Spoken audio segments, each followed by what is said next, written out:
लाख मराठा, एक मराठा, लाख मराठा, अण्णासाहेब पाटलांचा विजय असो, स्वर्गीय अण्णासाहेब पाटलांचा विजय असो.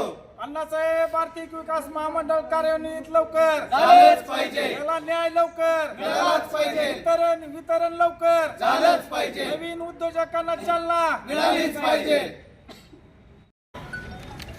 अण्णासाहेब पाटील आर्थिक महामंडळ मराठा समाजातील नवीन तरुण उद्योजक घडवण्यासाठी जे चालू होतं त्याला गेल्या काही दिवसापासून नवीन एलवाय निघण्यासाठी अडचणी येत आहेत. अनेक महिन्यापासून व्याज परतावा झाला नाही. त्या संबंधित आम्ही जिल्हाधिकाऱ्यांना निवेदन दिलेलं आहे. जे पोर्टल बंद आहे ते पूर्ववत करून लवकरात लवकर चालू करावं.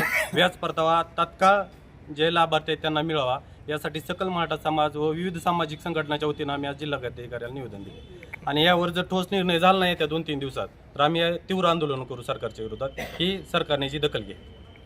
समाजासाठी जे अण्णासाहेब पाटलांच्या नावानं महामंडळ होतं ते महामंडळ काही दिवसापासून व्यवस्थित चालू असताना वरच्या लेवलला श्रेयवादासाठी नवीन MD आलेले आहेत. त्यांचं काय नाव माहीत नाही, पण त्या नवीन MDंच्या मनमानी कारभारामुळे मराठा समाजाचे जे नवउद्योजकासाठी रजिस्ट्रेशन असतं LOI प्रणाली ते LOI प्रणाली गेल्या 9 तारखेपासून बंद पडलेली आहे आणि गेले बरेच दिवस झालं महामंडळाच्या लाभार्थ्यांना व्याज परतावा देखील येत नाही.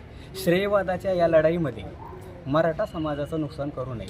माझं मुख्यमंत्री, दोन्ही उपमुख्यमंत्री, उपसमितीचे मराठा उपसमितीचे अध्यक्ष राधाकृष्ण विखे पाटील, महामंडळाचे अध्यक्ष सन्माननीय नरेंद्र पाटील या सगळ्यांना माझी विनंती आहे. साहेब, मराठा समाजासाठी आपण एवढी चांगली योजना काढलेली असताना श्रेयवादासाठी जर या योजनेला जर कुठं आडकाठी आणण्याचा प्रयत्न केला तर महाराष्ट्रामध्ये इथून पुढे या कुठल्याही नेत्यांना आम्ही फिरू देणार नाही. ओके.